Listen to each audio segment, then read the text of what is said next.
going to start making. Can you hear me okay? Yes. Okay, cool. So I will share. I hope. There we go. Come on. Okay, let me minimize this. Come on. Let me minimize that. Come on. Okay. Okay, great. So I assume this is working okay? Yes, perfect. Thank Okay, you. cool. Okay, so I'm gonna, so first of all, I apologize for not being able to make it in person. I was actually very much looking forward to being able to attend, but a variety of challenges over the last couple of months have prevented that.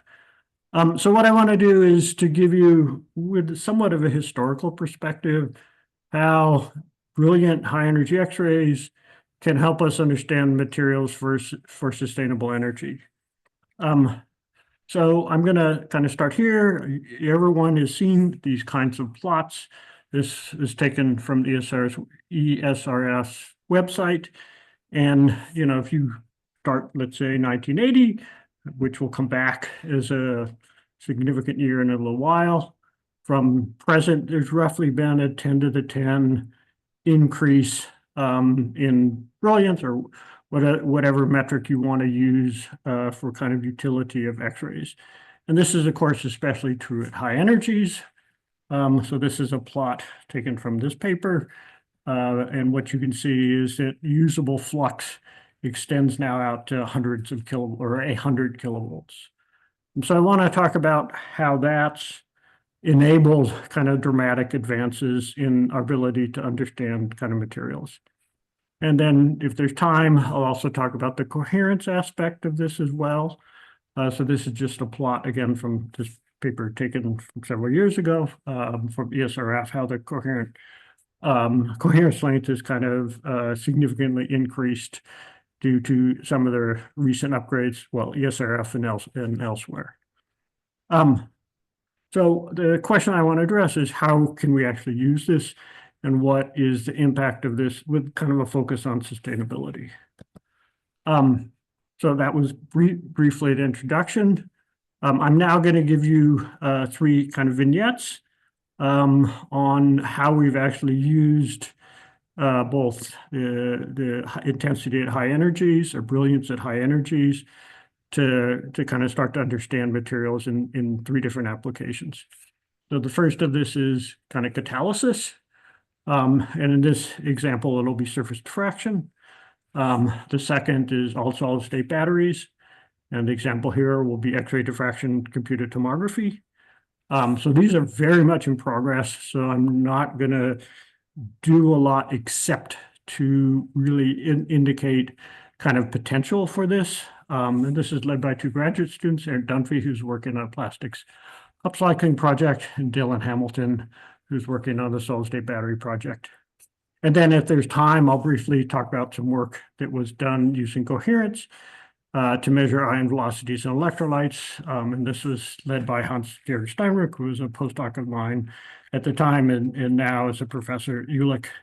And so if there's time, I'll talk about that. So I'm just going to kind of walk through these. And as I said, this is very much kind of research in progress. And I will take kind of historic perspective on this kind of as well, looking back from when I started to do kind of experiments in these spaces.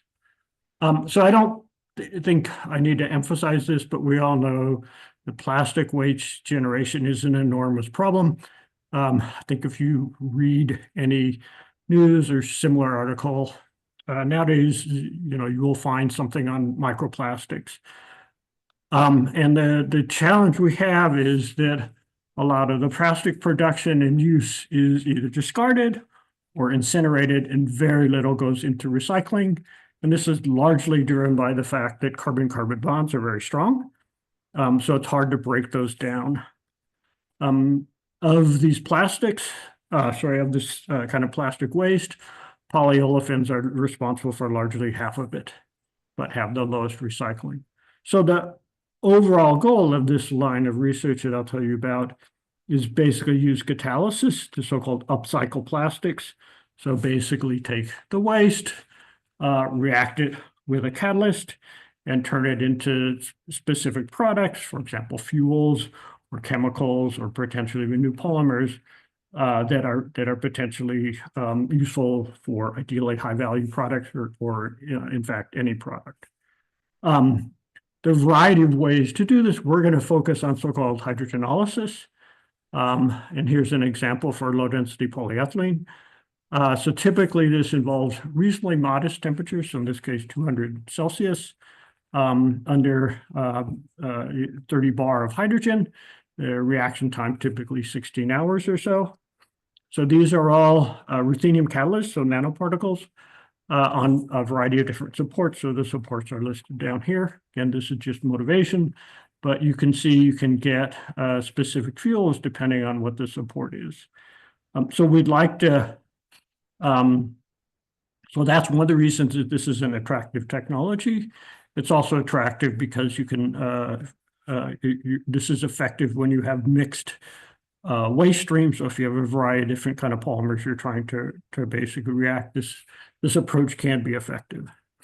However, one of the challenges here is we really don't understand this process at a detailed level.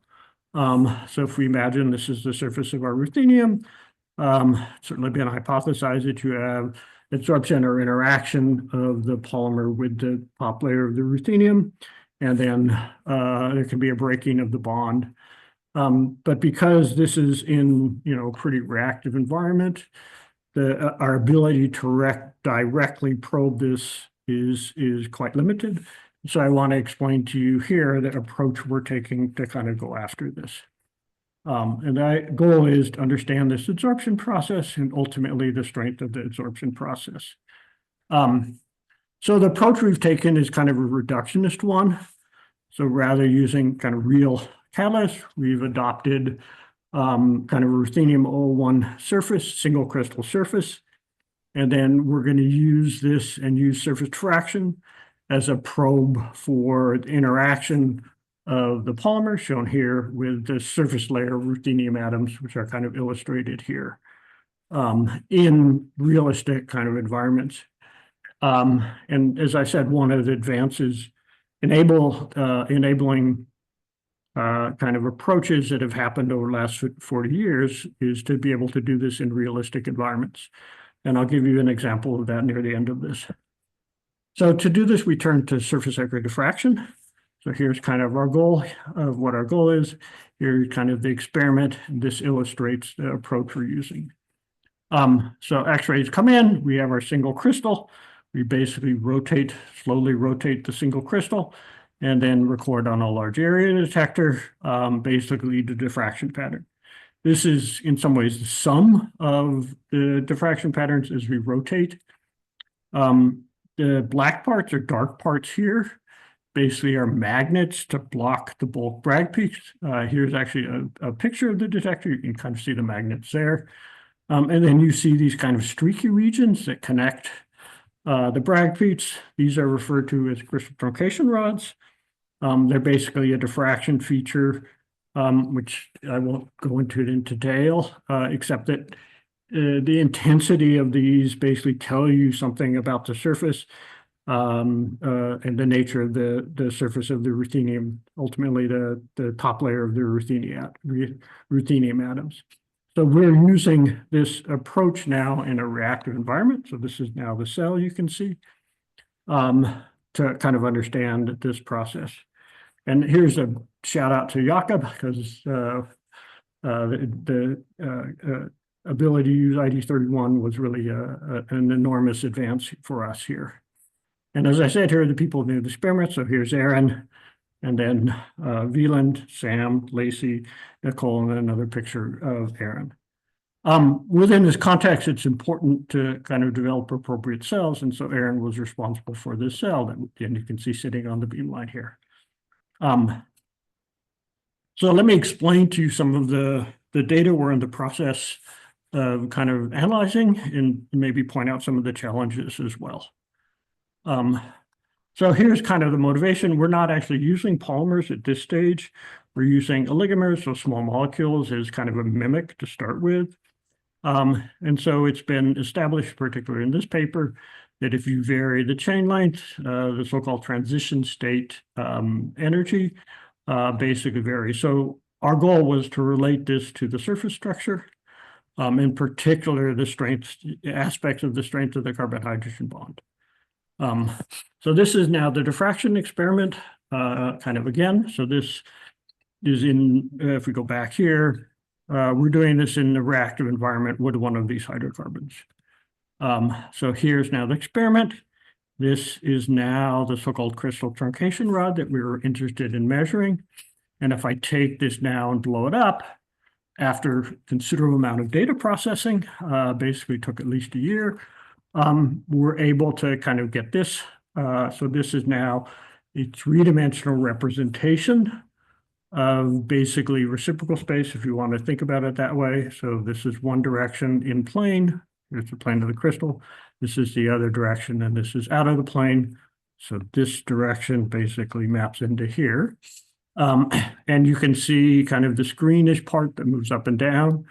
So the Bragg peak would sit here. So this is strong regions of the crystal truncation rod. And here are kind of the weak regions of the truncation rod that would sit here. And then we're able to kind of map this out kind of throughout here. So Aaron spent a lot of time kind of going through how to process this, and ultimately is able to reduce this down to the structure factor really intensity as we kind of move along up in here.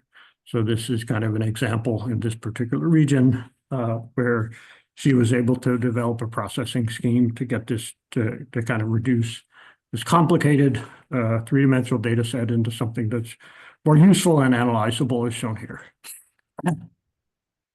So as I said, this is still work in progress. I'm not going to give you answers for this.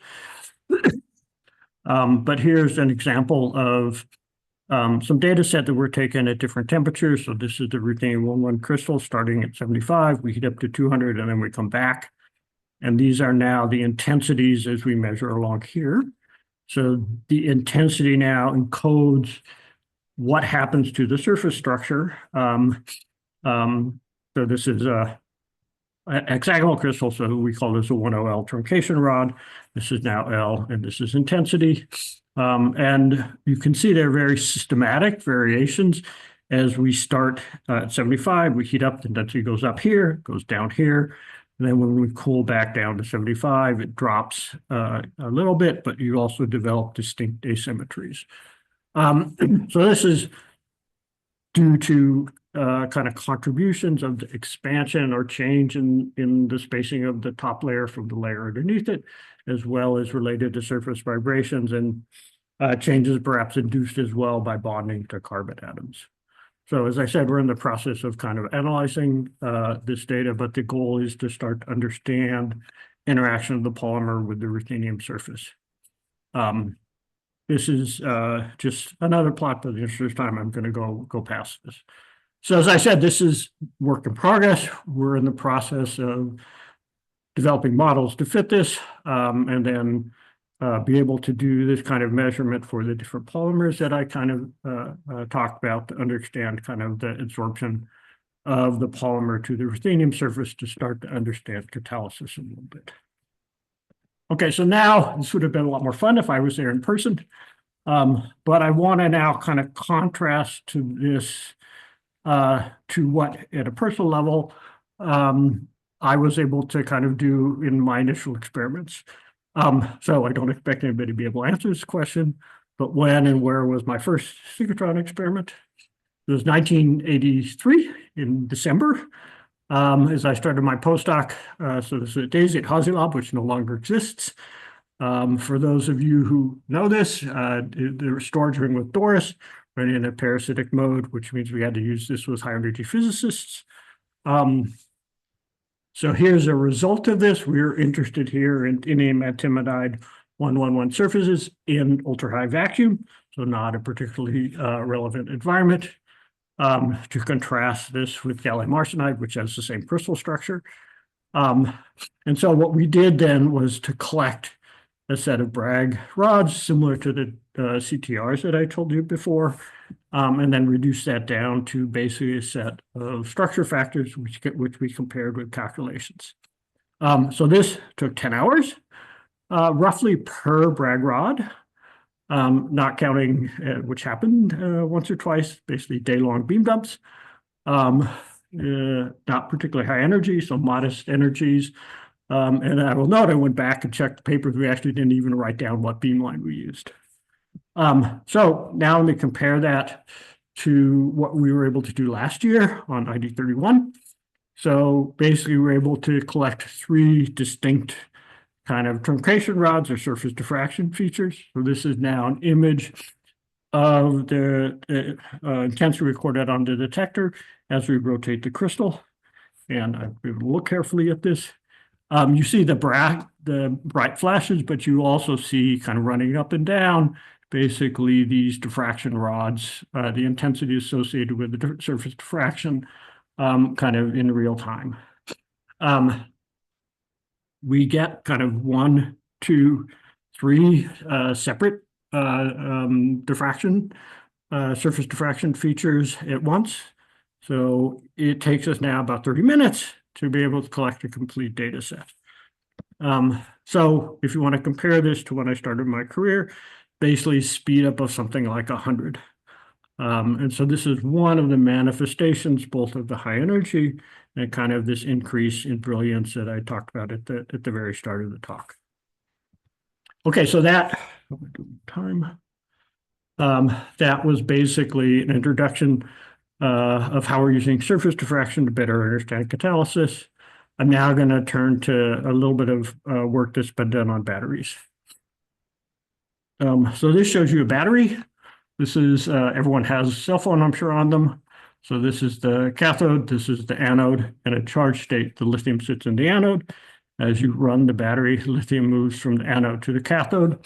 That's basically a discharging process. And then when you charge back, it moves kind of in the other direction. This is shown, or schematic is shown for a liquid electrolyte. I'll be talking about solids, solid state electrolytes, which I'll introduce kind of in a minute. But the challenges that come from this are kind of fourfold. We all want higher driving range. We all want cheaper costs. We want faster charging time. And then we want operational safety. A lot of this has to do with interfaces. So we are adopting similar approaches to what I showed you before. But also it has to do with what I'm referring to particle degradation, which I'll explain kind of in a couple of minutes. And then, at least within the US, there's a huge emphasis on kind of supply chain, local manufacturing, being able to get the required elements kind of simply as well, which leads to this concept of earth abundance. So this is basically a short schematic of how battery operates. So sorry, this is a little bit busy slide, but this basically shows you the same thing except flipped. So the anode is here and the cathode is here. There's a liquid electrolyte. So this is kind of the classic battery. We'd like to replace the liquid by a solid. So that does 2 things. One, it won't burn. So it's potentially inherently safer. And then we're going to replace the graphite anode by lithium metal, giving us much higher capacity.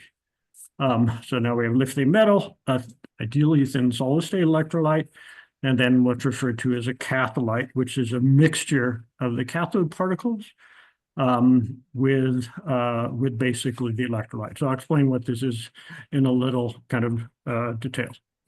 Not surprising, there are challenges associated with this. I'm not going to go through these in detail, but shorts that develop due to dendrites, which then short the cell and obviate the safety issue, is a problem. Lithium's very reactive, so you have reactivity issues. What I'll focus on instead is illustrated here. So the cathode here, the positive electrode, consists of a mixture of solid state electrolyte, a physical mixture of solid state electrolyte particles with typically the cathode particles that you will find in the liquid batteries. So as the cathode particles lithiate and delithiate, so as you move lithium from one side to the other, basically the cathode particles expand and contract, whereas the solid state electrolyte particles basically don't do anything. So this is chemomechanical, what's referred to as chemomechanical coupling. So the coupling between the chemistry and the mechanics, as you have something that expands, you get something that doesn't expand. Not surprisingly, that creates all sorts of mechanical issues and can lead to kind of degradation of the battery. And so that's ultimately one of the things we're interested in understanding here. So this shows you the same picture. Here now is this all in gold is the solid state electrolyte. Here are kind of our cathode particles, which may or may not have a coating on them. So we want to understand how much of the loss of activity in the cathode particles, what are the contributions to this? Do we have cracking? Do we have basically physical loss of contact? Or are there kind of parasitic reactions? And the idea here is that knowledge that we gain from this can help drive and guide kind of developments in improving these types of batteries. So that's kind of the overall goal. We've taken a multi-pronged approach. So the cathode particles typically we're using are nickel, manganese, cobalt with a ratio of 8 to 1 to 1 in a very conventional sulfate-based solid state electrolyte. We're using both X-ray nano CT, so this is the normal computed tomography. We're using Zanes, although I won't talk about either of those. And the focus, what I'll talk about is X-ray diffraction computed tomography in an operando kind of an environment. And this is completely enabled by the advances that have been made in ID15 and the ability to do these kinds of measurements. So the idea is we bring in a pencil beam of X-rays here. We collect a diffraction pattern as we kind of slowly, continuously rotate basically our cylindrical sample. We can then move the X-ray beam up and do this kind of in a serial fashion to map out in 3 dimensions. Basically, we basically get in 3 dimensions a powder diffraction pattern for each voxel, which in this case is 10 by 10 by 10. So it allows us basically to determine what the phases are within that voxel. And as I'll show you what the extent of lithiation is. So again, here are the people who did the experiments. So this was all led by Dylan Hamilton. And then we had a lot of assistance from several other students, including actually an undergraduate who was amazingly helpful here. And then my collaborator in this from NREL is Donald Finnegan. This shows you the cell as it sits on the beamline. X-rays come in here. You can't see the detector. It's placed back here. Here's a blow-up of the cell, and you can see our high-tech version of basically labeling these. And you can see what my contribution was as well. The cell, in this case, actually take a fair amount of development work, so I'm going to briefly mention this. But we use a kind of 2-pronged approach. All of these solid-state cells are put under very high pressure to assemble these, typically hundreds of megapascals. And so we developed this 2-pronged approach where we actually compress the cell and the pellet using this kind of a scheme where we have a collar kind of in here.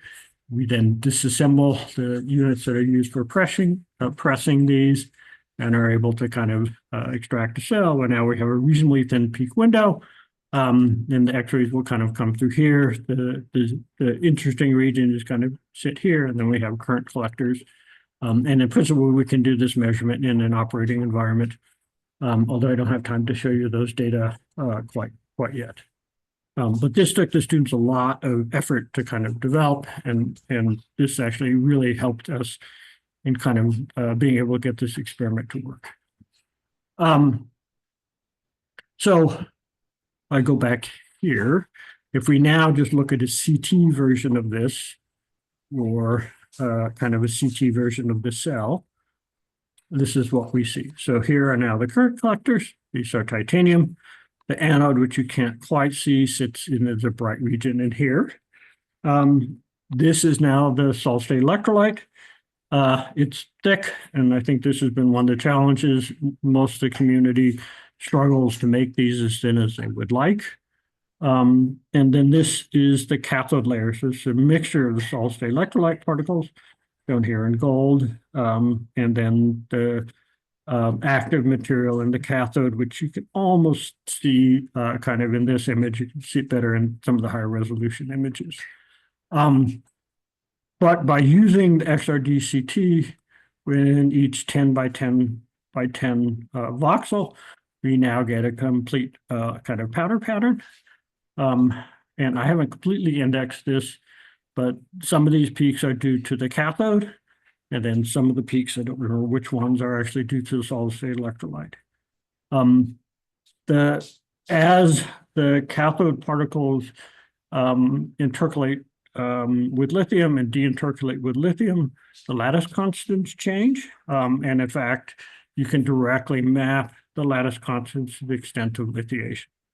So what we're going to then do is use the position of the peak, or use the lattice constant, and this is the C-axis lattice constant that comes from this particular cathode, to map kind of the state of charge in a three-dimensional volume, kind of in this particular cathode space.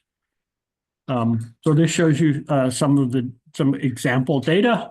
As I said, I'm not going to go through this in kind of great detail in terms of the results that we get, just in the interest of time. So this is now inverted, but here's the catholyte, is solid-state electrolyte, and then through a given slice, similar to this, we can map out the kind of state of charge, both in the cathode as well as in the solid-state electrolyte. So this is now, again, this is even before we started running the cell in a completely discharged state. So this is now the cathode. And then in the color scale, I'm plotting basically, I'm sorry, I got this backwards. So this is now basically the 2 theta value that comes from the diffraction pattern. So if I go back here, it's this position, which directly maps into the lattice constant. And this is now the intensity. So the intensity here shows us where the cathode particles are. Solid-state electrolyte sits here. Our current collector would sit here. And we have reasonably good kind of dispersion of the cathode particles through kind of the catholyte region. But you can see here, you have a region in this cell that's now been pressed to hundreds of megapascal, where you have a somewhat larger value of 2 theta on the surface region and a somewhat smaller value with some measure of heterogeneity in the surface region. So even before we start to kind of operate this cell, we have a strain heterogeneity of about 1%, which you really could not have told in any other kind of a fashion than what I've showed you. The expectation is that this is just due to the fact that as we form this, we're putting this under hundreds of megapascals of pressure. The implication of this on the operation of the cells is still not completely clear. Okay, so that's one example of what we can kind of do with this approach. We've also now taken and looked at different amounts of kind of physical mixtures of the cathode particles into the with the solid-state electrolyte. So here's a low, what we call a low loading, and a high loading. We've now basically charged the cell at 1C, which is basically in an hour. So we're now basically delithiating this by moving the lithium ions into the anode, which is somewhere up here, at a reasonably fast rate. And you can see that there's a considerable amount of heterogeneity. Not surprisingly, we have more delithiated cathode on the surface and less on the bottom. We're not perfect in the cells, so we still have this kind of interfacial region. This is now across the full 1.6 millimeters of the cell, and through the thickness of the catholyte, I'm taking one slice as one example. If we have a higher loading, again, not surprisingly, due to transport limitations, this extent of heterogeneity is much higher. just due to a strong gradient kind of in the amount of lithium. So as I said, this is still work in progress. We have a lot of data we're in the process of going through, but I think we've demonstrated that this can be quite successful.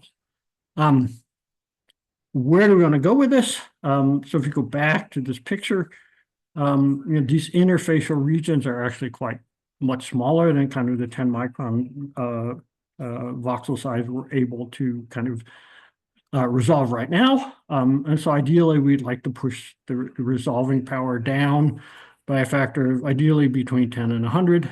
And so we're in the process of working with others to start to be able to do what is effectively single crystal diffraction in regions that we identify as kind of being interested. This is a development that hopefully will be successful. Okay, so I wanted to kind of give some context to this, in particular, what I've done throughout my kind of career. And I did go back to find something that was kind of equivalent to this, because basically being able to kind of map, I think 30 years ago or 40 years ago, no one would have conceived of this being possible. So I had to go back to some work that was done now in 1992 with Tom Russell, where we looked at a surface region of a thin film. So in this case, the volume we were seeing was surface regions were roughly 5 nanometers, roughly beam size of 1 millimeter, and roughly beam length about 100, but about 10 millimeters. So this would correspond to a volume, if I did my math right, of 5 times 10 to the 4 microns kind of cubed. Anybody interested? This was done at NSLS1 with a multi-layer mono. Typically, I don't remember exact time for data collection, but typically this was on the order of several hours. And here's basically an example of a diffraction pattern. So this is intensity versus Q in a surface sensitive mode. These were all rubbed. So there was rubbed polyimide film. So there's difference between parallel and perpendicular rubbing direction. So for this kind of volume, we're taking about 2 or 3 hours. Comparison to what we're doing now is not completely fair, because a lot of the time to do this is associated with taking multiple slices. Nonetheless, I kind of did this anyway. So it takes us basically for a 1.6 millimeter by 0.15 millimeter kind of region, somewhere on the order of a half an hour, 1.5 hours or an hour or so. And so our spatial resolving power, our spatial resolution is roughly 10 to the 3. So this is somewhere around 50, that should be 100, not 10, smaller volume in a roughly comparable time. So as I said, this ability to do this is really, from the battery perspective, kind of been revolutionary. Okay.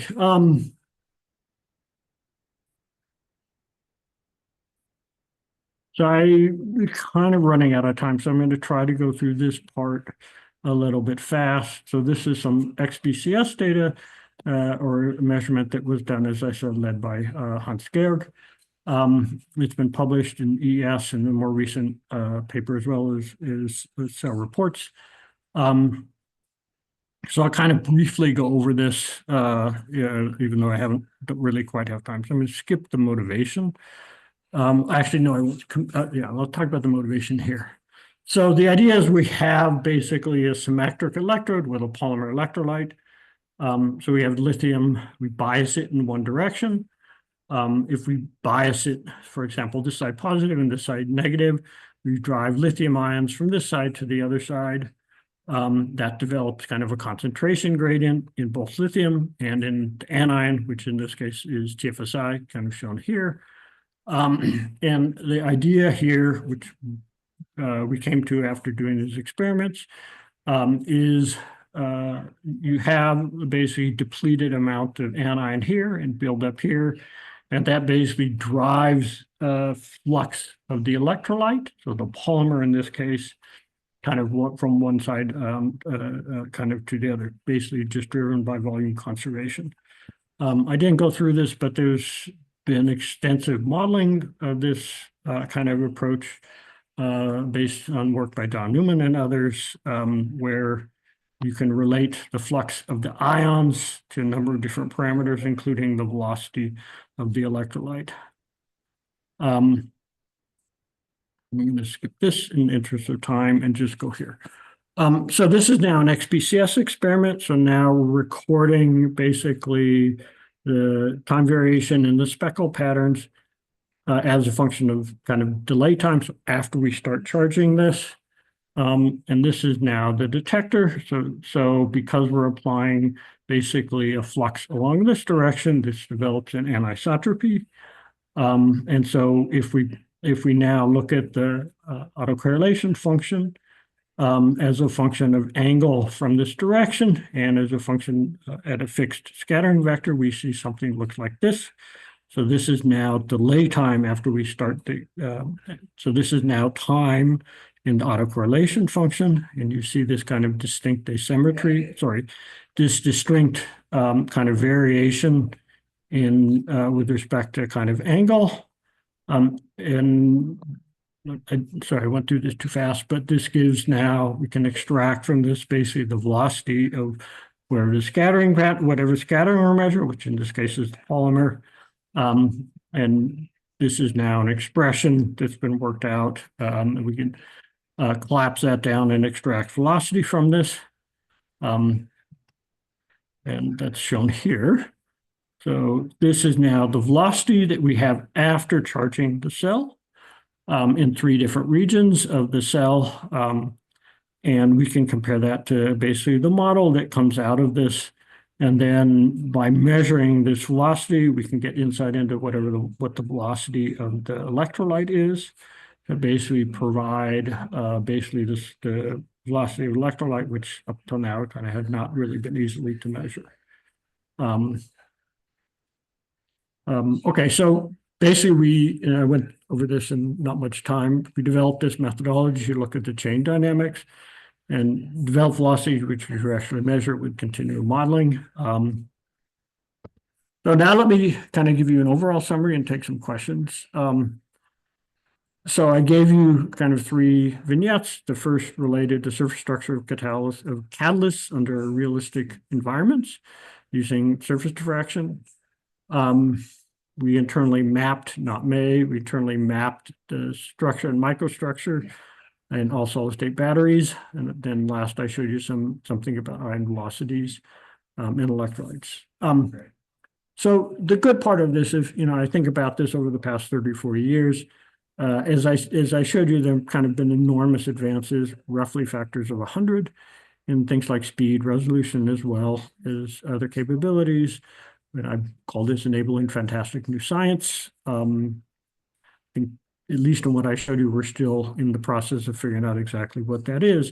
So this has obviously been great. The bad is these advances have led to huge amounts of data. And I think everyone kind of realizes that these experiments are now so advanced that we end up with these large amounts of data, which frankly take years to kind of analyze. So this is not just aimed at ESRF, but I think in general, the facilities, this editorial comment, I guess, really need to be able to help at least the users, those of us who do this with kind of this amount of data reduction. It's a little bit outside, I think, what most of us are beamline scientists or used to be beamline scientists kind of are able to kind of do. But this is something that right now is a great challenge. So again, I should thank the people who've done this. So we got great support for these 2 experiments I talked about from ESRF. And I cannot thank the beamline scientists there enough. If I look back, over all the synchrotron experiments I've done, the hundreds of beamline scientists, I also owe thanks to thank the funding agencies, thank my collaborator Hans Georg, and then the students who've done the work are kind of illustrated here in blue. And I'll gladly take any questions. I think I kind of got the timing right. Yeah.